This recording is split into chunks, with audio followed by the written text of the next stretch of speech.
회개하지 않을 수가 없는 거예요. 그래서 간절한 마음으로 회개했어요. 하나님, 제가 이전에 그것을 죄로 느끼지 못한 상태에서 사탄의 지배하에 들어간 것 같습니다. 제가 죄를 보고도 죄를 하면서도 죄를 느끼지 못했다는 것은 그건 사탄의 지배하에 있었다는 증거입니다. 그런데 오늘 말씀을 통해서 성령께서 역사하심으로 그것이 큰 죄라는 사실을 깨닫게 해주셔서 감사합니다. 아버지, 이 죄를 용서하여 주십시오. 그리고 용서의 확신을 받으면 그 은혜가 얼마나 크겠습니까? 이런 차원에서 죄가 더한 곳에 은혜가 넘쳤다는 거예요. 이런 차원이에요. 그러니까 하나님의 은혜를 계속 많이 느끼려면 하나님의 법을 세밀하게 볼 줄 알아야 돼요. 하나님의 법을 보면서 자신이 정말 죽을 수밖에 없는 죄인임을 느낄 수 있고 고백할 수 있어야 돼요. 그래서 그 죄를 용서받았을 때 감동과 희열이 넘치는 것입니다. 그리고 하나님의 은혜에 감사하는 거예요. 이렇게 율법이 중요한 것입니다. 정확하게 알아야 돼요.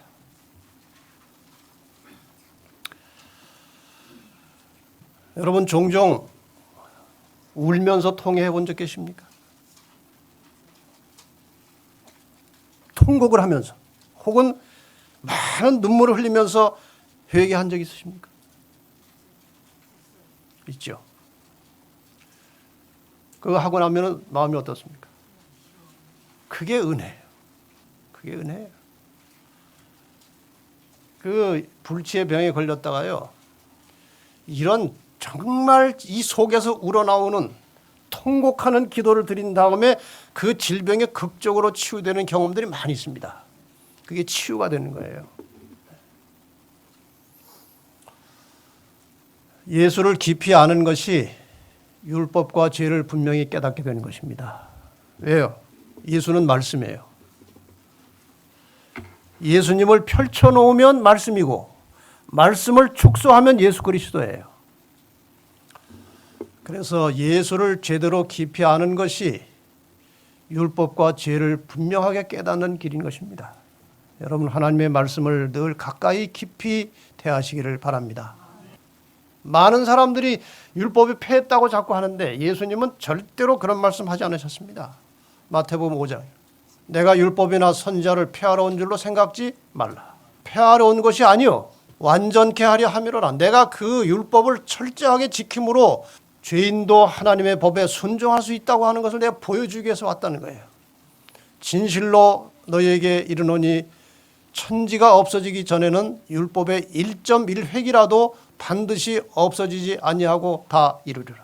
그러므로 누구든지 이 계명 중에 지극히 작은 것 하나라도 버리고 또 그것이 버렸다고 폐했다고 사람을 가르치는 자는 천국에서 지극히 작다 일컬음을 받을 것이요. 여러분, 저 말을 잘 이해하셔야 돼요. 천국에서 지극히 작다 일컬음을 받는다는 것은 천국에는 올라가긴 갔는데 거기에서 작다는 것이 아니고 천국에서 아예 그 사람을 작다고 인정해서 천국에 안 데려간다는 거예요. 그렇게 가르치면 안 된다는 거예요. 누구든지 이를 행하며 가르치는 자는 천국에서 크다 일컬음을 받으리라 그랬어요. 여러분, 하나님의 율법을 절대로 경솔하게 대하지 마시기를 바랍니다. 하나님께서는 우리와 함께 살고 싶어 하시는 거예요. 나하고 살 사람들은 이 율법에 익숙해져야 나하고 살 수 있다는 거예요. 연습하라는 것입니다. 예수님 십자가 옆에서 죽어가던 강도의 이야기를 여러분이 잘 아십니다. 예수님은 율법 자체이십니다. 예수님 스스로가 율법이에요. 예수님을 보고 사람들이 죄를 깨닫는 것입니다. 이 강도가 율법을 본 것입니다. 그 이야기는 이렇습니다. 다른 한쪽에 달린 그 행악자가 예수를 비방한 것입니다. 내가 그리스도가 아니냐? 너와 우리를 구원해봐라. 이 사람은 율법을 옆에 두고도 율법을 깨닫지 못한 거예요. 하나는 또 다른 한 강도는 그 사람을 꾸짖어 가로되 내가 동일한 정죄를 받고서도 하나님을 두려워하지 아니하느냐? 우리는 우리의 행한 일에 상당한 보응을 받는 것이니 이에 당연하거니와 이 사람의 행한 것은 옳지 않은 것이 없느니라. 죄를 깨달았어요. 이 한쪽 편의 강도는 죄를 깨달았어요. 예수 그리스도를 옆에서 보는 순간에, 그전에는 그냥 소문만 들었어요. 그런데 직접 그분을 옆에서 보니까 그분이 율법이에요. 거기에 비춰보니까 자기는 완전한 죄인임을 깨닫게 되는 것입니다. 그리고 회개하는 것입니다. 예수여 당신의 나라 임하실 때 나를 생각하소서. 많은 사람이 이 십자가 옆에 이 강도를 부러워해요. 평생 죄짓고 나쁜 일 하다가 어떻게 우연히 예수님 옆에 십자가에 죽어가다가 구원받은 거예요. 우리가 그렇게 받고 싶어하는 구원을 이 사람은 너무나 쉽게 받은 것 같아요. 그게 쉽게 받은 게 아니고 이 사람은 그렇게 불행하게 사는 동안에 많은 고통을 느끼고 산 것입니다. 예수님께서 그의 요구를 뿌리치지 않으셨어요. 너 양심이 있지. 아니 평생 동안 이렇게 나쁜 짓 하다가 이 순간에 입장 곤란하게 이런 요구를 하면 내가 어떡하냐. 그러지 않으시고, 여러분 구원이라는 것은요, 본인이 진심으로 원하면, 회개하면 그냥 하나님이 즉석에서 주시는 거예요. 이렇게 돼 있잖아요 지금. 예수께서 내가 진실로 내게 이르노니 내가 나와 함께 오늘 나와 함께 낙원에 있으리라. 그 다음에 동일한 죄라도 개인의 상황에 따라서 죄책감이 다르다는 거예요. 아까 제가 잠깐 말씀드렸죠? 내가 이런 상황에서는 별로 죄책감이 없었는데 이런 상황에 오니까 그게 죄로 깊이 느껴지는 거예요. 하나님의 말씀을 몰랐을 때에는 그냥 그것이 평범한 일이었는데 하나님의 말씀을 듣고 깨닫고 보니까 이게 굉장한 죄예요. 동일한 죄라도 상황에 따라 다르다는 것은 우리가 하나님의 율법에, 하나님의 말씀에, 성령에 얼마나 가까이 밀착돼서 살고 있느냐에 따라서 같은 죄에 대한 죄책감도 다를 수 있다는 것입니다. 또 다른 경우는 비슷한 것이지만 항상 죄를 씻고 사는 사람과 죄를 품고 사는 사람의 죄책감이 다른 것입니다. 저 왼쪽에 있는 마음은 항상 죄를 씻고 사는 사람의 깨끗합니다. 항상. 오른쪽에는 죄를 거의 처리하지 않고 사는 사람의 마음이에요. 똑같은 죄가 왔습니다. 똑같은 죄가 왔어요. 근데 죄를 씻고 사는 사람은 그게 확연하게 느껴지는 거예요. 야, 이게 죄구나. 이거 빨리 씻어야 되겠다. 그러나 죄를 씻지 않는 사람은 웬만한 것이 와도 표시가 안 나는 것입니다. 그래서 날마다 죄를 씻고 살아야 하는 거예요. 죄를 씻지 않고 살면요, 그 누적된 죄보다 더 약한 죄가 올 때는 느끼지 못하는 것입니다. 이건 아주 중요한 것이에요. 그래서 매일 죄를 씻고 살라는 거예요. 진정으로 하나님을 사랑하고 그분과 함께 살고 싶어하는 사람들은 죄를 미워하게 됩니다. 죄를 간직한 채 살 수 없어요. 너희가 예수 그리스도의 마음을 품으라고 말씀하셨어요. 예수 그리스도의 마음 속에 매우 중요한 요소는 죄를 증오하는 것입니다. 죄와 함께 할 수 없는 그런 마음이 있어요. 우리가 예수의 마음을 품었다면 죄가 들어올 때 신속하게 반응해야 돼. 이건 죄다. 이걸 내 마음에 품으면 안 된다 하고 즉시로 죄에 대해서 반응을 해서 그 죄가 들어오지 못하게 해야 예수의 마음이에요. 그것이 예수의 마음이에요. 결과적으로 하나님을 사랑한다는 증거는 그분의 계명을 사랑하고 순종하고 사는 것이 기쁘고 즐거워야 하는 거예요. 성경에 이런 고백이 많습니다. 주의 법을 사랑하라는 거예요. 주의 법을 경계하지 말고 두려워하지 말고 사랑하라는 거예요. 시편에 이 말씀이 많이 나옵니다. 내가 주의 법을 어찌 그리 사랑하는지요. 내가 그것을 종일 묵상하나이다. 여러분, 하나님의 법을 여러분이나 저나 경계 대상으로 보지 말고 나를 간섭하는 기준으로 보지 말고 하나님의 법을 사랑하시기를 바랍니다. 하나님의 모든 법의 내용은 인간을 사랑하시기 때문에 인간이 행복하고 건강하게 살 수 있는 길이 무엇인지를 하나님께서 이 법을 통해서 말씀하신 거예요. 거부감을 가질 이유 하나도 없어요.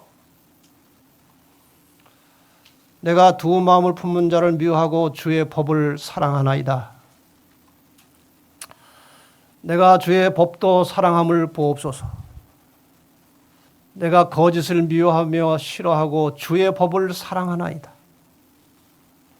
주의 법을 사랑하는 자에게는 큰 평안이 있으니 저희에게 장애물이 없으리로다. 여러분, 하나님의 법에 익숙해지면 인간의 상태는 아주 안정되고 평안하게 바뀝니다. 왜냐하면 인간이 가장 평안하고 안정되고 기쁘고 즐겁게 살 수 있는 방법을 하나님이 아셔요.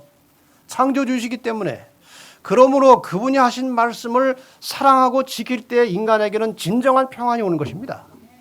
이것이 하나님의 사랑이에요.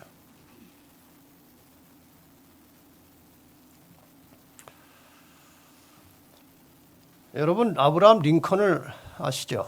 이 아브라함 링컨은 어느 통계에 의하면은 이 세상에서 가장 존경받는 사람은 예수님이에요. 통계에 의하면. 두 번째로 존경받는 사람이 링컨이에요. 그 정도로 아주 훌륭한 인품을 가진 사람이에요. 그 어린 시절에 학교를 다닐 수가 없었습니다. 그의 어머니가 교사요, 교재는 성경이었습니다. 그의 친어머니는 링컨에게 성경을 읽어주고 성경에 있는 재미나는 이야기를 들려주었습니다. 그리고 출애굽기 20장 1절에서 17절까지 기록된 10계명을 따라서 살도록 가르쳤습니다. 뭘 가르쳤어요? 법을 가르쳤어요. 하나님의 법을 가르치고 이 법대로 살라고 했어요. 링컨은 그의 어머니의 사랑스러운 교훈을 잊을 수가 없어 흔히 이렇게 말하였습니다. 나의 나된 모든 것은 천사 같은 나의 어머니가 만드신 것입니다. 어머니가 무엇으로 링컨을 만들었어요? 성경으로, 계명으로 만들었어요. 9살 때 어머니가 돌아가십니다.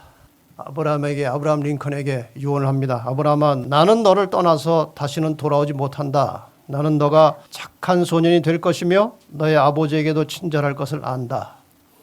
내가 너에게 가르친 대로 너가 하나님 아버지를 사랑하고 그의 무엇을? 계명을 지키기를 바란다. 링컨 대통령이 이제 대통령이 되고 취임식했습니다. 그리고 어머니에게 받은 성경책을 들고 나왔습니다. 이 낡은 성경책은 바로 어머니께서 저에게 물려주신 성경입니다. 저는 이 성경책으로 말미암아 대통령이 되어 여기 이 자리에 서게 되었습니다. 저는 성경 말씀대로 이 나라를 통치할 것을 약속드립니다. 성경으로 만들어진 사람이 성경으로 통치하겠다는 것입니다. 루즈벨트가 링컨에 대해서 이렇게 말했습니다. 링컨 대통령은 성경책 한 권으로 만들어진 사람입니다. 그분은 성경 속에서 배운 진리를 자기 실제 생활에 적용해서 자신의 일생을 더할 나위 없이 영광스러운 생애로 만들었습니다. 그분은 성경과 함께 숨쉬고 성경과 함께 산 위대한 하나님의 사람이에요. 여러분, 하나님의 계명을 사랑하시기를 바랍니다. 율법을 사모하시기를 바랍니다. 그리고 그 말씀 따라서 살 때 우리는 정말 이 세상에서 찾을 수 없는 매우 고귀한 인품을 가진 하나님의 자녀로서 빛을 발하게 될 것입니다. 1864년 발티모어에서 흑인들이 이 링컨에게 너무나 감사해서 성경을 하나 선물로 증정했습니다. 이때 링컨은 답사를 이렇게 했습니다. 이 위대한 책에 대하여 말하지 않을 수가 없습니다. 성경은 하나님이 인간에게 주신 최고의 선물입니다. 구세주가 이 세상에 주신 모든 선이 이 책을 통하여 전달되었습니다. 성경이 없으면 우리는 옳고 그름을 구별할 수가 없을 것입니다. 이 세상이나 저 세상에 있어서 인간의 행복을 위하여 필요한 모든 것들이 이 성경 안에 다 나타나 있습니다. 여러분이 선물한 이 위대한 하나님이 우아한 책에 대하여 나의 최대 진실한 감사를 여러분에게 드립니다. 이게 링컨의 마음이었어요.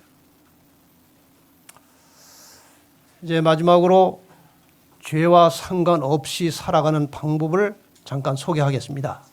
그 전에 제가 설교 시간에 잠깐 언급한 것인데 조금 더 이제 구체적으로 제안을 드리고 마치려고 합니다. 죄를 이기는 방법은 가장 강력한 무기는 하나님의 말씀이에요. 예수님께서 40일 금식한 이후에 광야에서 사탄에게 시험을 받으셨습니다. 3가지 시험 받으셨습니다. 첫 번째 시험이 왔습니다. 내가 만일 하나님의 아들이거든 명하여 이 돌들이 떡덩이가 되게 하라. 예수께서 대답하여 가라사대 기록되었으되, 어디에? 말씀에, 율법에 기록되었으되 사람이 떡으로만 살 것이 아니요 하나님의 입으로 나오는 모든 말씀으로 살 것이라. 여러분, 이것은 이 사람이 떡으로만 살 것이 아니고 하나님의 입으로 나오는 모든 말씀으로 산다는 이 말씀이 예수님의 머릿속에 들어있었습니다. 이 속에 하나님의 말씀이 들어있었어요. 시험 받을 때에 성령께서 그 말씀을 생각나게 하심으로 기록되었으되라고 하는 말씀으로 시험을 이기신 거예요. 그 다음에 두 번째, 세 번째 시험도 똑같은 방법으로 기록되었으되라고 하는 말씀으로 이기셨어요.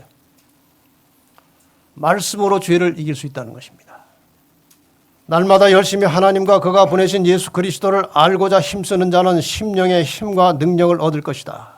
말씀을 깊이 연구해야 예수 그리스도를 제대로 깨닫게 된다는 것이죠. 성경을 부지런히 상고함으로써 얻은 지식은 적절한 시기에 기억 속에 번개같이 떠오를 것이다. 여러분, 성령께서 없는 것을 끄집어내지 않으셔요. 평상시에 성경을 부지런히 상고하고 그 말씀을 이 머릿속에 마음속에 담아 놓았을 때 필요할 때 성령께서 작동하셔서 번개같이 그 말씀을 떠오르게 하는 것입니다. 그러므로 말씀이 속에 있어야 돼요. 말씀이 속에 없으면 아무리 성령께서 도와주시려고 해도 자기 생각이 나는 거예요. 말씀이 생각이 나지 않는 것입니다. 두 번째, 성령께서 도와주십니다. 죄를 이길 수 있도록 성령께서 도와주셔요. 사도 바울의 갈등이 있었습니다. 로마서 7장에 사도 바울이 갈등이 나옵니다. 내가 선을 좀 해보고 싶은데 내 속, 곧 내 육신에 선한 것이 거하지 않는다는 사실을 깨닫게 되었다. 선을 하고 싶은 소원은, 원함은 내게 있으나 선을 행하는 것은 없다. 그러므로 내가 한 법을 깨달았는데 곧 선을 행하기 원하는 나에게 악이 함께 있는 것이로다. 이것을 어떻게 극복할 수 있을 것인가? 오라 나는 공고한 사람이로다. 이렇게 탄식했어요. 이것은 사도 바울이 괘씸한 이후에도 이런 마음이 있었어요.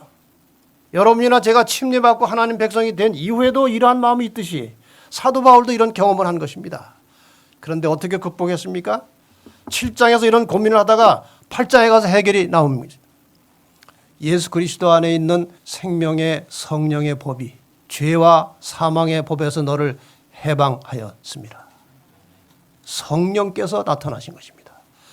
육신을 좇지 않고 그 영을 좇아 행하는 우리에게 율법의 요구를 이루어지게 하려 하심이니라. 여러분, 인간의 힘과 인간의 의지를 가지고는 이 육에서 나오는 죄된 생각이나 죄된 습성을 이길 수가 없어요. 이 육에서 나오는 것은 영으로라야 정복할 수 있는 것입니다. 그래서 우리는 내일의 생활 속에서 끊임없이 성령께서 나를 도와주시도록 간절한 심령으로 기도하며 사는 것입니다. 여기 그 성령에 대해서 말씀하셨어요. 진리의 성령이 오시면 그가 너희를 모든 진리 가운데로 인도하시겠다고 말씀하셨어요. 이 진리 가운데로 인도한다는 것은 죄를 이기게 하신다는 거예요. 너희로 하여금 죄를 이기게 하셨다는 거예요. 모든 성경은 하나님의 감동으로 된 것으로 교훈과 책망과 바르게 함과 의로 교육하게 유익하니 이는 하나님의 사람으로 온전케 하며 모든 선한 일을 행하게 온전케 하려 함이니라. 성령께서 말씀을 통해서 우리가 하나님의 뜻에 순종할 수 있도록 힘을 주시고 능력을 주신다는 것입니다. 그런데 이렇게 해도 죄를 짓는 것입니다. 그렇지 않습니까? 우리가 열심히 기도합니다. 말씀도 봅니다. 최선을 다하고 있는데도 또 죄를 지어요. 그때를 대비해서 용서라는 것이 다 준비되어 있어요. 용서. 그렇지 않습니까? 성경에 용서에 대한 말씀이 많이 나와요. 오라 우리가 서로 변론하자. 너희 죄가 주홍 같을지라도 눈과 같이 이어질 것이요 진홍같이 붉을지라도 양털같이 되리라. 이게 용서의 약속입니다. 악인은 그 길을 불의한 자는 그 생각을 버리고 여호와께로 돌아오라. 그리하면 그가 긍휼히 여기시리라. 우리 하나님께로 나오라. 그가 널리 용서하시리라. 이 얼마나 귀한 약속입니까? 그렇다고 용서 백 믿고 죄 짓고 용서받고 죄 짓고 용서받고 하면 그건 비정상입니다. 왜냐하면 하나님의 자녀들은 죄를 미워하고 증오해야 돼요. 죄가 들어오면요, 이 꼴 보기 싫은 것이 또 들어왔네. 내가 왜 이럴까 하고 고민을 해야 돼. 고민을. 죄가 들어오면 얼른 받아가지고 나쁜 생각하고 누구 원망하고 시비하고, 그거는 그리스도인이 아니에요. 만일 우리가 우리 죄를 자백하면 저는 미쁘시고 의로우사 우리 죄를 사하시며 모든 불의에서 우리를 깨끗게 하실 것이요. 깨끗하게 하시겠다. 방법이 있어요, 없어요? 죄와 상관없이 사는 방법이 있어요. 말씀으로, 성령으로, 그래도 실수하면 용서로, 죄와 상관없이 살 수 있는 것입니다. 하나님께서 이 연약한 인간들에게 아무런 대책도 안 세워놓으시고 죄 없이 살라고 하지 않으셔요. 길이 있는 거예요. 그 다음에 적극적인 방법으로 죄를 이기는 것은 선을 행하는 것입니다. 악을 피하려고 하지 말고 악과 싸우려고만 하지 말고 선을 적극적으로 시작하면 악이 멈추는 거예요. 이게 하나님이 원하시는 방법이에요. 내가 선을 행하면 어찌 낯을 들지 못하겠느냐. 이 말씀은 하나님께서 가인에게 한 말씀이에요. 선을 행치 아니하면 죄가 문에 엎드리느니라. 이 말씀을 바꿔 말하면 무엇입니까? 선을 행하면 죄가 쫓겨난다는 말이에요. 우리가 선을 행하되 낙심하지 말지니 피곤하지 아니하면 때가 이름에 거두리라. 너희가 열심으로 선을 행하면 누가 너희를 헤아리요? 열심으로 선하는 사람을 누가 시비 걸어서 죄짓게 할 수 있겠습니까? 열심히 선을 행하고 있는데. 그러므로 하나님의 뜻대로 고난을 받는 자들은 또한 선을 행하는 가운데 그 영혼을 미쁘신 조물주께 부탁할지어다. 죄와 싸우면서 하는 것보다 선을 하면서 하나님 저를 도와주십시오 하는 것이 훨씬 차원이 높은 방법이에요. 사랑하는 자여, 악한 것을 본받지 말고 선한 것을 본받으라. 선을 행하는 자는 하나님께 속하고 하나님께 소속되고 악을 행하는 자는 하나님을 배웁지 못하였느니라. 상당히 복잡합니다. 그렇죠? 그러나 복잡한 것을 싫어하는 사람들 위해서 하나님께서 아주 간단한 답을 주셨습니다. 죄와 상관없이 사는 방법. 간단한 방법. 사랑은 이웃에게 악을 행치 아니하나니 그러므로 사랑은 율법의 완성이니라. 로마서 13장 10절. 여러분 율법 조목조목 다 생각해서 지키고 또 싸우고 하는 것이 힘드시면 이거 하시면 끝나요. 이것으로 끝나는 것입니다. 모든 사람을 이해하고 용납하고 용서하고 사랑한다면 그것이 율법의 완성이에요.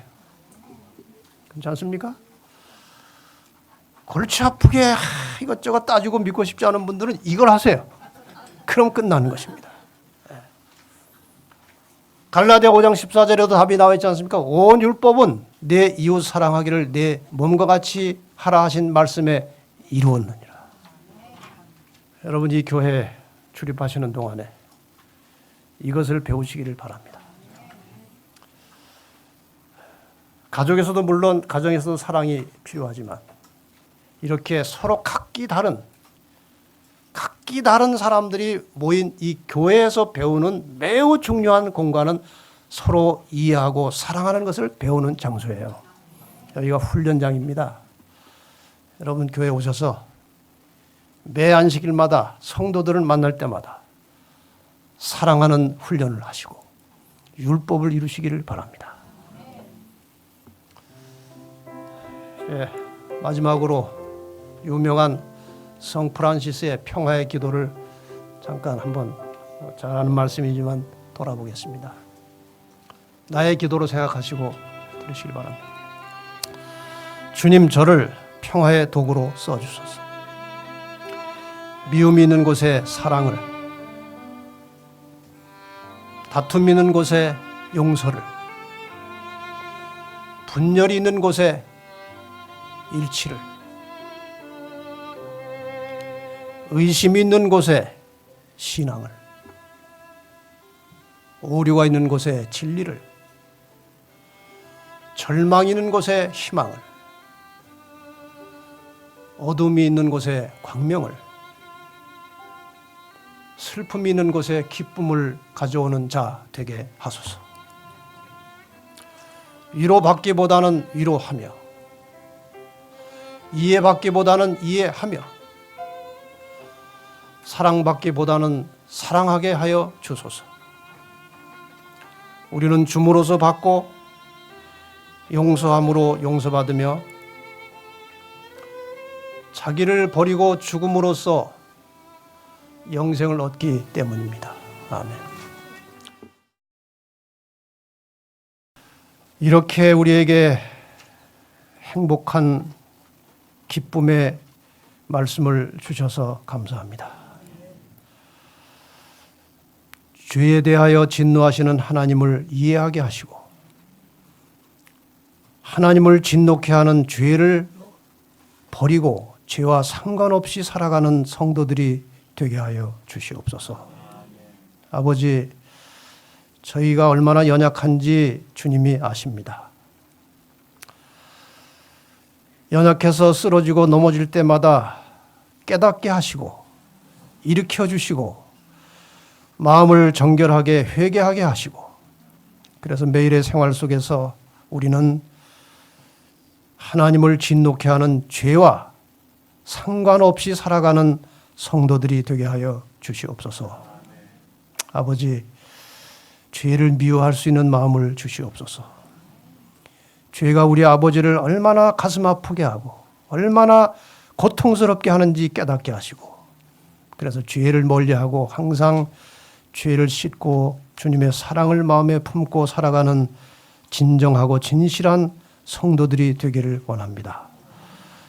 오늘 이 시간 우리의 심령을 재창조하여 주시고 정직한 영을 새롭게 하여 주셔서 아버지를 보게 하시고 그 길을 따라 사는 믿음을 허락하여 주시옵소서. 예수님의 이름으로 간절히 기도합니다.